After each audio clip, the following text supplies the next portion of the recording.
STA TV Media Syiar Islam.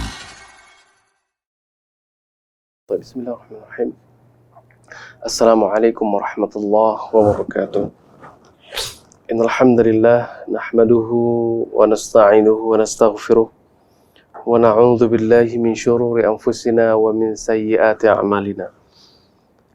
May yahdihillahu fala mudilla lahu wa may yudlilhu fala hadiya lahu. Asyhadu an la ilaha illallah wa asyhadu anna Muhammadan 'abduhu wa rasuluh. La nabiyya wa la rasula ba'dah. Ya ayyuhalladzina amanu taqullaha haqqa tuqatih wa la tamutunna illa wa antum muslimun.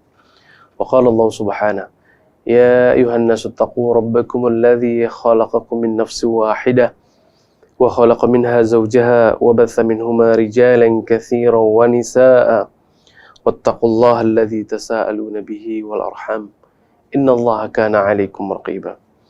Ya ayyuhalladzina amanu taqullaha wa qulu qawlan sadida yuslih lakum a'malakum wa yaghfir lakum dhunubakum wa may yuti'illaha wa rasulahu faqad faza fawzan 'azima. Ikhwan fid din rahimani wa rahimakumullah, amma ba'd. Faqala Rasulullah sallallahu alaihi wasallam, fa inna athqal hadithi kitabullah wa khairal hadi huda Muhammadin sallallahu alaihi wasallam. Rasulullah sallallahu alaihi wasallam bersabda, ketahuilah oleh kalian bahwa sebaik-baik ucapan itu merupakan kalam Allah. Sebaik-baik firman itu merupakan firman Allah tabaraka wa taala. Dan sebaik-baik petunjuk itu merupakan petunjuk baginda Rasulullah sallallahu alaihi wasallam. Wa syarrul umuri muhdatsatuha wa kullu muhdatsatin bid'ah. Dan begitu pula sebaliknya, hendaklah kalian mengetahui bahwa sejelek-jelek perkara itu merupakan perkara yang baru di dalam syariat. Dan setiap perkara yang baru tersebut itu merupakan sebuah kebid'ahan, kata Rasulullah sallallahu alaihi wasallam. Wa kullu bid'atin dhalalah. Adapun setiap kebid'ahan tersebut, kata Rasulullah sallallahu alaihi wasallam, itu merupakan suatu kesesatan. Wa kullu dhalalatin finnar. Dan orang-orang yang mengamalkan dengan amalan kesesatan itu tempatnya akhirnya adalah di neraka. Na'udzubillahi min azabin nar. Kita memohon kepada Allah Subhanahu wa taala agar kita dijauhi daripada siksa api neraka Allah. Baik, kaum muslimin dan muslimat rahimana wa rahimakumullah, azani Allah wa iyyakum jami'an. Alhamdulillah, puji syukur kita kepada Allah Subhanahu wa taala yang kembali mempertemukan kita dalam sebuah majelis ilmu ini. Kita masih diberikan kesehatan, keluangan waktu, ya, alhamdulillah, sehingga kita masih diberikan kesempatan untuk membahas tentang sebuah kitab yang kecil akan tetapi begitu dahsyat dan begitu banyak besar manfaatnya, yaitu kitab Hisnul Muslim. Kitab yang kalau kita melihat dari terjemahan makna Hisnul Muslim merupakan benteng bagi setiap muslim. Jadi ikhwan fiddin rahimani wa rahimakumullah, kalau kita ingin membentengi diri kita dari kejahatan-kejahatan, kejelekan-kejelekan, baik itu yang datang daripada manusia ataupun dari bangsa jin dan seterusnya, ya, maka di sana ada pelajaran ataupun tuntunan baginda Rasulullah sallallahu alaihi wasallam yang bisa kita amalkan untuk kita terbentengi dari hal-hal yang buruk seperti itu. Ya. Dan muallif rahimahullah mengumpulkan hadis-hadis ataupun firman-firman Allah, zikir-zikir, ya, yang terdapat di dalam kitab ini itu merupakan yang warid daripada baginda Rasulullah sallallahu alaihi wasallam, yang langsung diajarkan oleh baginda Rasulullah sallallahu alaihi wasallam. Dan tentunya ini merupakan salah satu, ya, pegangan bagi kita untuk kita mengamalkannya. Terlebih di sana banyak terdapat, ya, zikir-zikir yang berkaitan tentang kehidupan kita dalam keseharian, ya, dalam keseharian kita. Tapi ikhwan fiddin rahimani wa rahimakumullah, alhamdulillah, ya, bifadlillah kita telah menyelesaikan beberapa bab di dalam kitab ini, dan insyaallah pada kesempatan kali ini kita akan melanjutkan ke dalam bab yang baru, yaitu bab azkar naum. Azkar naum itu zikir-zikir menjelang tidur. Ya.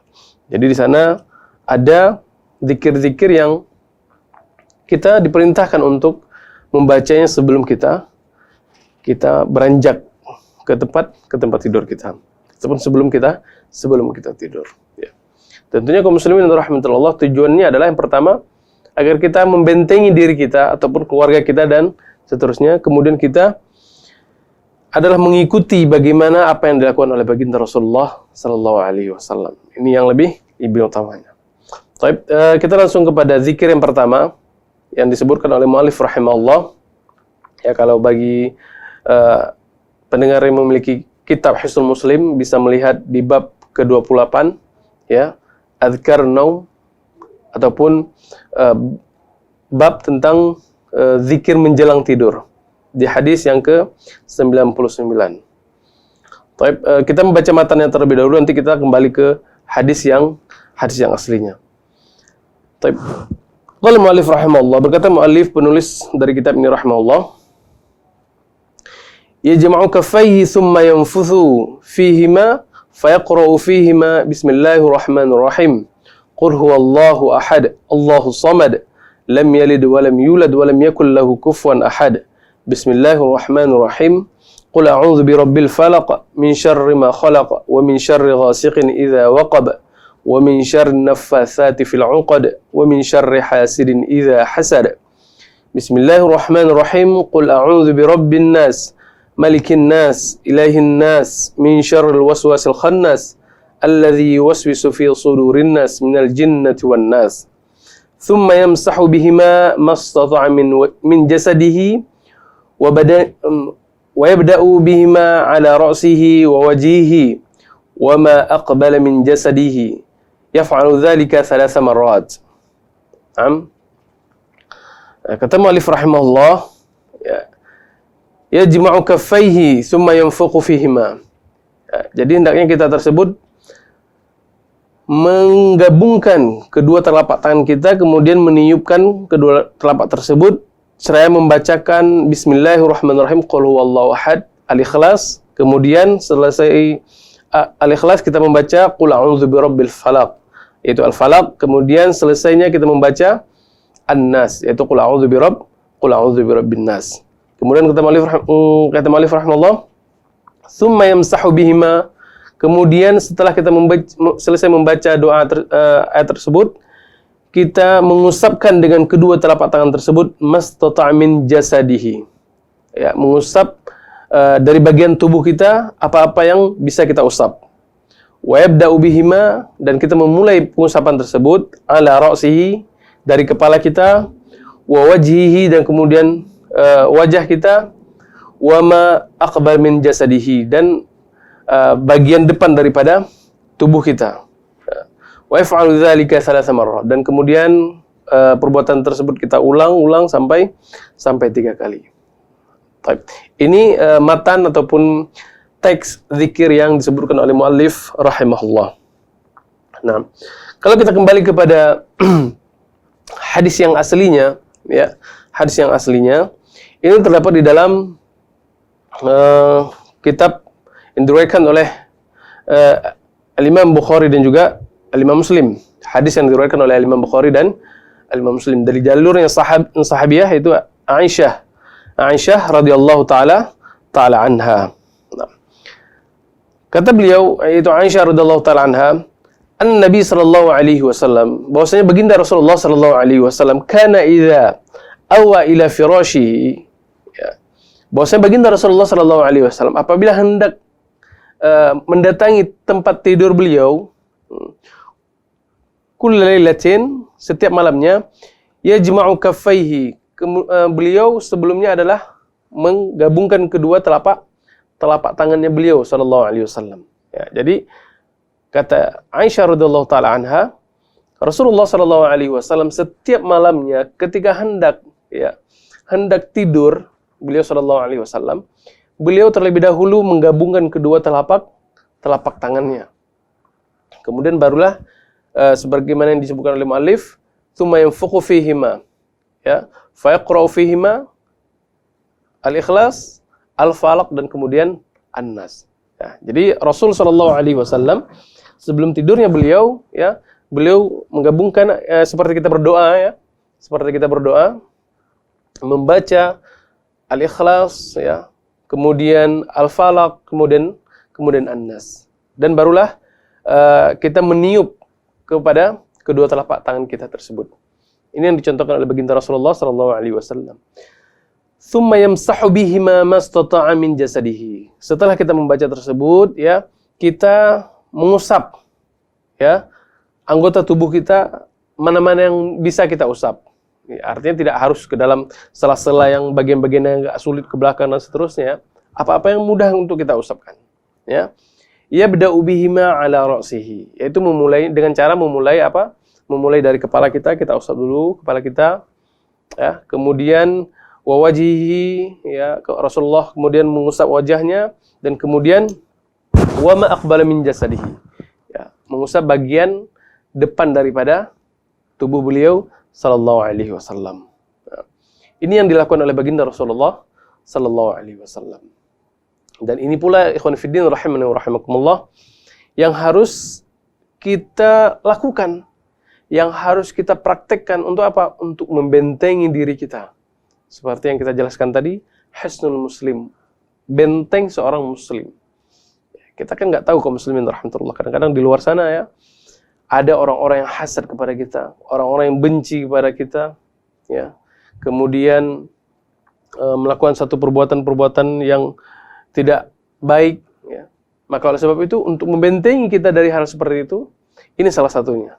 Yaitu sebelum kita tidur, ya, kita menengadahkan tangan kita seperti berdoa, membaca Al-Ikhlas, kemudian membaca Al-Falaq, ya, kemudian An-Nas, dan kemudian meniupkan ke telapak tangan kita, kemudian baru mengusapkan ke seluruh tubuh kita.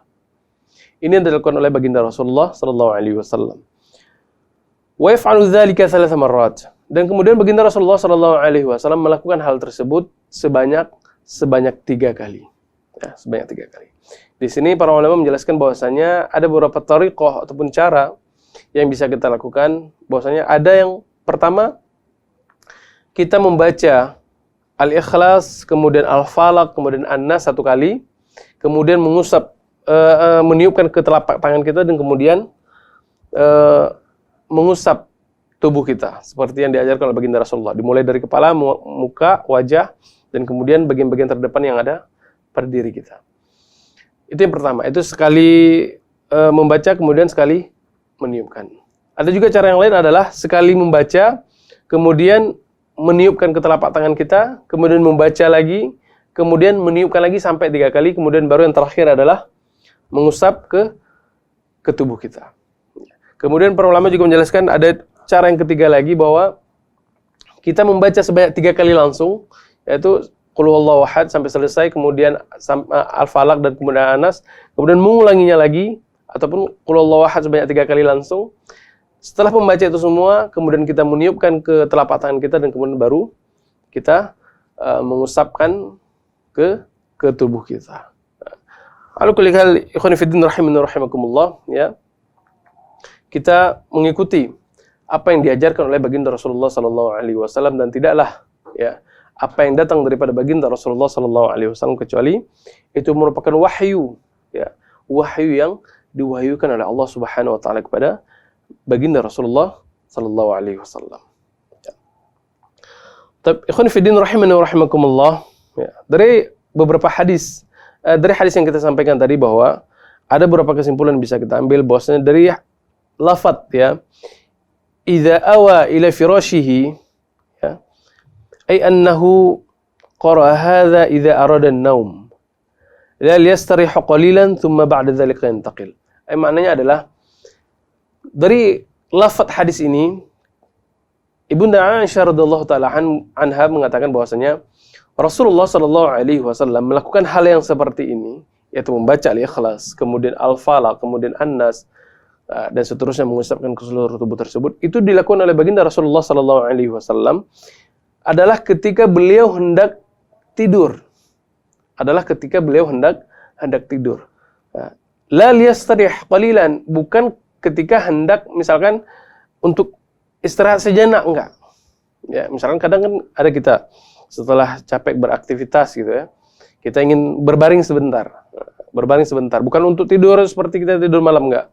Ingin berbaring sebentar saja untuk melepas kepenatan kita sementara. Nah, kalau seperti ini, ya, kita tidak disunnahkan untuk membaca sebagaimana yang diajarkan oleh baginda Rasulullah Sallallahu Alaihi Wasallam. Ya, karena Rasulullah Sallallahu Alaihi Wasallam melakukan hal seperti ini ketika beliau hendak tidur saja. Bahkan di lafaz setelahnya diperjelas kulla lailatin, setiap malam. Ya, setiap malam. Artinya baginda Rasulullah Sallallahu Alaihi Wasallam selalu menjaga amalan ini. Setiap malam ketika beliau hendak tidur, beliau selalu mengerjakan amalan ini. Beliau selalu menjaga agar amalan ini tidak luput. Nah, kalau baginda Rasulullah Sallallahu Alaihi Wasallam ya rutin melakukan hal yang seperti ini, padahal beliau sudah dijaga oleh Allah Subhanahu Wa Taala, ya, akan tetapi beliau rutin melakukan hal yang seperti ini, dijaga betul. Lalu bagaimana dengan kita kaum muslimin dan rahmatillah Allah? Bisa saja di tempat kerja ada di antara orang-orang yang mungkin tidak senang dengan kinerja kita misalkan, atau ke tetangga kita, atau ke orang-orang ya, yang mungkin ketika melihat kita, mereka ada rasa irinya terhadap kita.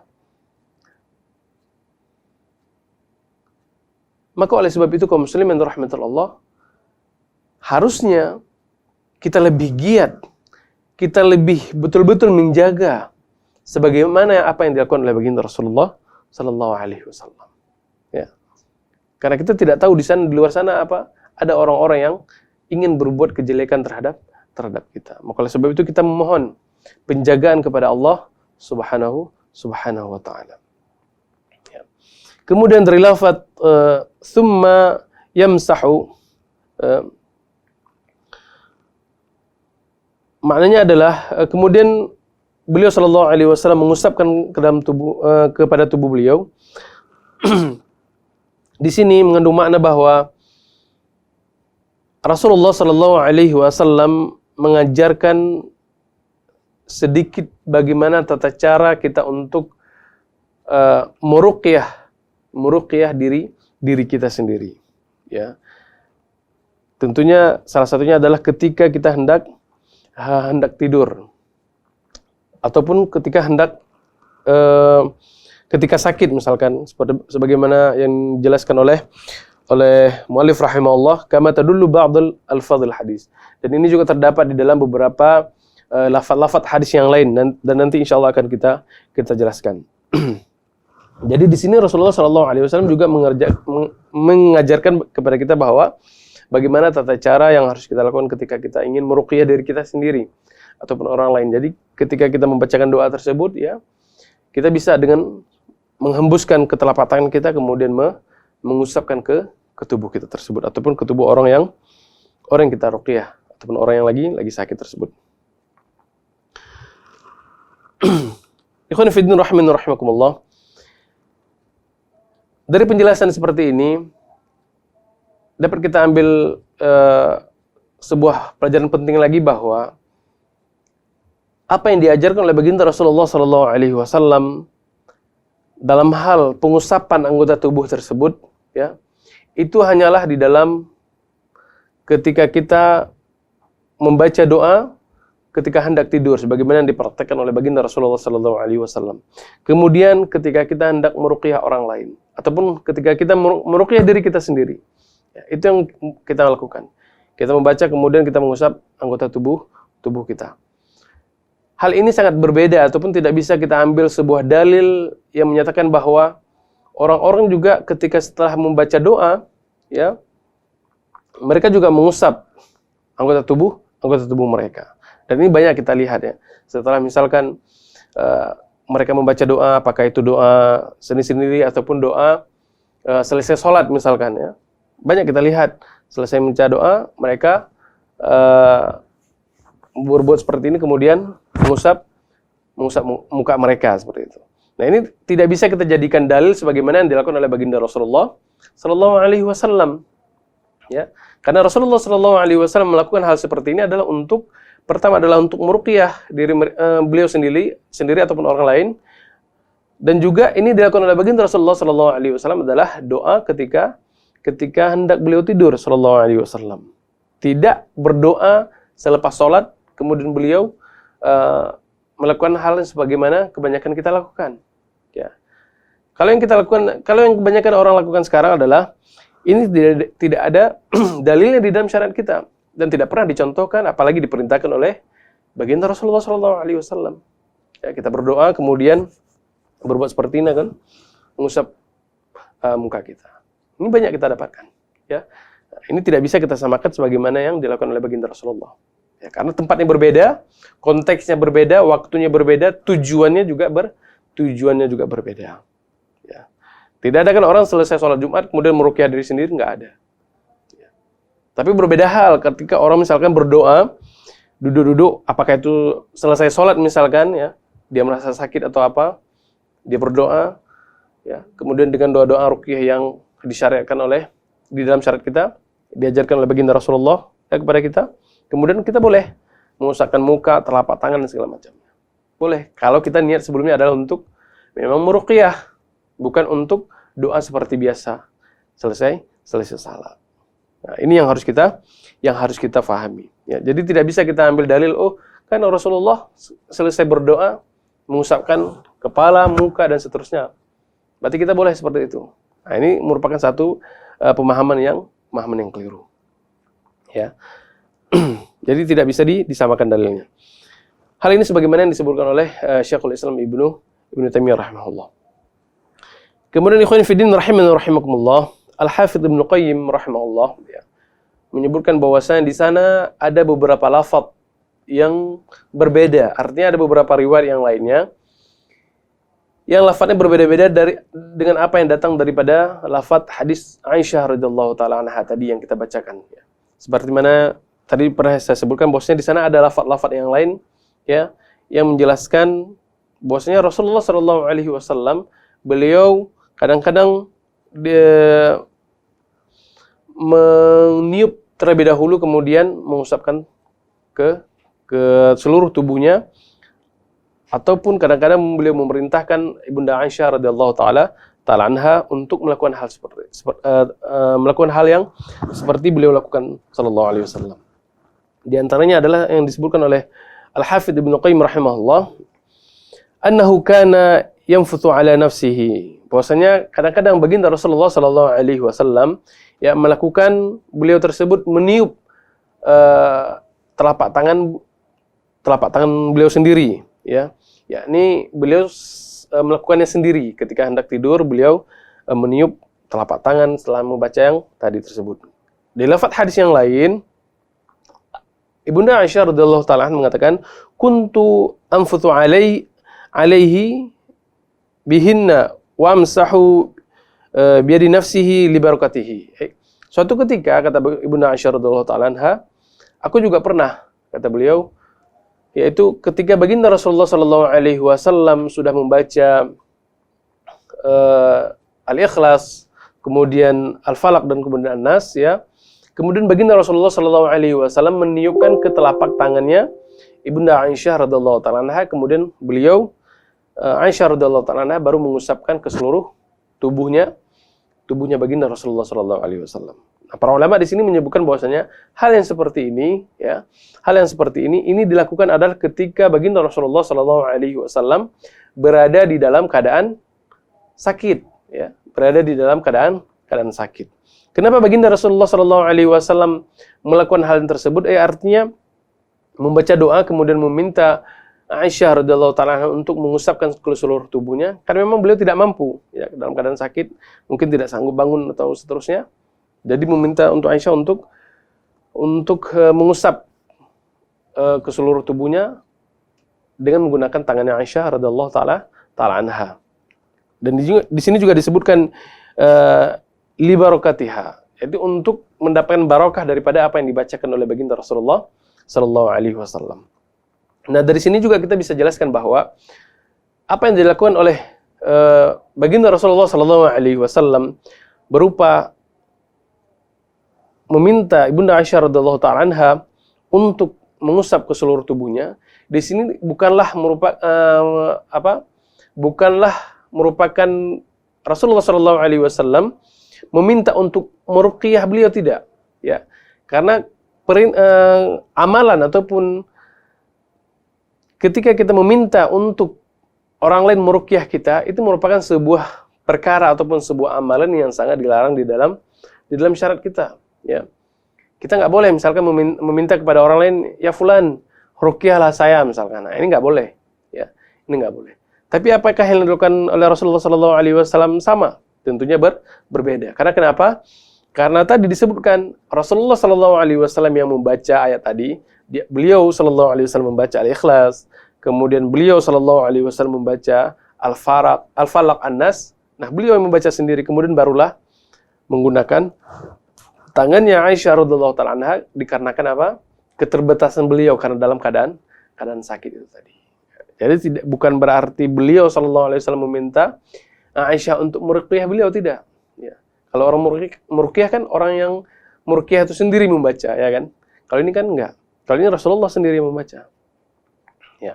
Rasulullah membaca, kemudian baru ditiupkan ke tangannya Aisyah radhiyallahu ta'ala anha. Wallahu ta'ala alam bis-shawab.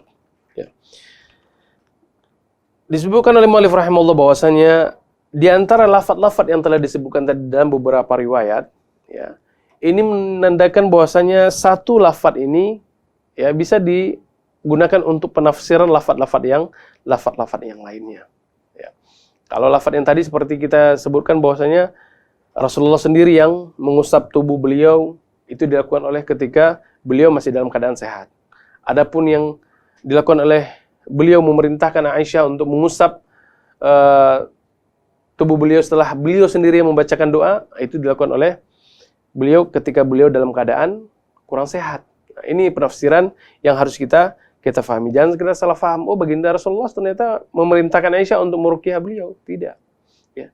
Rasulullah tidak memerintahkan Aisyah untuk meruqyah beliau. Tetapi Rasulullah membacakan doa tersebut, kemudian meminta bantuan Aisyah untuk mengusapkan ke tubuh beliau dari bacaan yang apa yang beliau baca sebelumnya. Seperti ini ya. Tapi Allah Ta'ala alam bisawab. Kemudian ikhwan fillah rahimani wa rahimakumullah, ya. Ini perkara yang begitu mudah yang kita lakukan. Ayat-ayatnya juga ataupun zikir-zikirnya juga merupakan zikir-zikir yang sangat-sangat populer di kalangan kita. Ya, tinggal kita membiasakan diri kita saja. Ya, tinggal kita membiasakan diri kita saja. Kadang kaum muslimin rahmatullah kadang-kadang ya karena kita tidak biasa tadi hal-hal yang mudah seperti ini kita lewatkan kadang-kadang, ya kan? Kita padahal Al-Ikhlas, Al-Falaq, An-Nas itu bahkan dari kecil kita sudah hafal dan sangat-sangat nihil ataupun sangat-sangat sedikit orang yang nggak hafal surat tersebut, ya kan? Cuman tinggal kita praktekkan saja, dalam keseharian kita ketika kita ingin tidur kita baca doa-doaan seperti ini. Padahal ikhwan fillah rahimani wa rahimakumullah, kalau kita mengkaji lebih dalam lagi tentang kandungan terdapat di dalam 3 surat ini, subhanallah, banyak sekali fadilah di dalamnya. Bahkan di dalam sebuah hadis Rasulullah SAW mengatakan bahwasanya barang siapa membaca dalam 3 surat ini, ya, maka sungguh dia telah membaca thulutsu minal Qur'an, 1/3 daripada Al-Qur'an. Ya. Dan tentunya kaum muslimin rahmatullah, walaupun ini terlihat sepele, mudah, gampang, tapi kalau tidak kita praktekkan, tentunya ini merupakan suatu hal sia-sia, nggak ada gunanya. Ya, mudah tapi kita tidak mengamalkannya. Ini merupakan zikir yang pertama. Jadi kita menengadahkan tangan kita seperti kita berdoa, membaca Al-Ikhlas, Al-Falaq, kemudian An-Nas, kemudian meniupkan ke telapak tangan kita, baru mengusapkan ke kepala, wajah, dan bagian-bagian yang bisa kita usap, dan lakukan sebanyak 3 kali. Ini yang pertama dilakukan oleh baginda Rasulullah SAW ketika hendak tidur. Kemudian yang kedua, ya, yang disebutkan oleh mu'allif rahimahullah, setelah kita meniupkan ke telapak tangan kita dan kemudian mengusap ke seluruh tubuh kita, kemudian yang kita lakukan adalah kita membaca ayat kursi. Ya. Kata mu'allif rahimahullah dalam hadis yang ke-100, ya. Allahu la ilaha illa huwal hayyul qayyum la ta'khudhuhu sinatun wa la nawm lahu ma fis samawati wa ma fil ard Man dzal ladzi yashfa'u 'indahu illa bi'idznihi ya'lamu ma baina aydihim wa ma khalfahum wa la yuhituna bi syai'in min 'ilmihi illa bima syaa' wasi'a kursiyyuhu as-samawati wal ard wa la ya'udzuhu hifdhuhuma wa huwal 'aliyyul 'azim. Penjelasan tentang 3 surat tadi dan juga penjelasan tentang makna yang terkandung di dalam surat kursi ini telah kita jelaskan pada pertemuan sebelumnya. Dan insyaallah ya, ini juga merupakan satu surat, satu ayat yang tidak asing lagi bagi kita. Jadi sebenarnya sangat-sangat mudah ya, sangat-sangat mudah untuk kita mempraktekkan dalam amalan kita sehari-hari. Tinggal ini kaum muslimin rahmatullah, kadang-kadang yaitu setan kadang-kadang membisikkan kepada kita ya, ngapain sih baca-baca seperti itu, kan lagi capek, mending tidur aja seperti itu. Padahal ini merupakan satu benteng yang begitu dahsyat yang diajarkan oleh baginda Rasulullah sallallahu alaihi wasallam. Bahkan dalam sebuah hadis Rasulullah sallallahu alaihi wasallam diriwayatkan oleh Imam Bukhari rahimahullah, Rasulullah sallallahu alaihi wasallam mengatakan, barang siapa yang membaca ayat kursi ketika beliau hendak tidur, ya, barang siapa yang membaca ayat kursi ketika kita hendak tidur, maka sesungguhnya kita berada di dalam penjagaan Allah Subhanahu wa taala dan tidak akan pernah didekati oleh syaitan sampai pagi hari. Insyaallah. Kalau kita mau mengamalkan hal yang ringan ini saja kaum muslimin rahmatullah, maka sungguh kita akan mendapatkan begitu banyak keutamaan-keutamaan. Apalagi perlindungan-perlindungan yang telah dijanjikan oleh Rasulullah sallallahu alaihi wasallam. Tinggal bagaimana kita mengamalkannya dalam keseharian kita saja. Kadang-kadang sebagian kita gini kaum muslimin rahmatullah, menganggap remeh sekali ataupun menganggap mudah sekali, enteng sekali. Sehingga karena kita bermudah-mudahan tadi, mengenteng-entengan tadi, ya, kita kadang-kadang lupa akan hal tersebut. Karena kita anggap terlalu mudah tadi itu. Sehingga kita lupa untuk melakukannya. Ya. Taib, inilah yang bisa kita sampaikan kaum muslimin rahmatullah ya. Kita 2 zikir pertama yang diajarkan oleh baginda Rasulullah sallallahu alaihi wasallam sebelum tidur, dan insyaallah ada beberapa zikir lagi ya yang bisa kita baca sebelum tidur dan akan kita bahas pada pertemuan berikutnya insyaallah. Mudah-mudahan kaum muslimin rahmatullah apa yang kita pelajari pada malam yang berbahagia ini bisa kita amalkan, bisa bermanfaat dalam keseharian kita.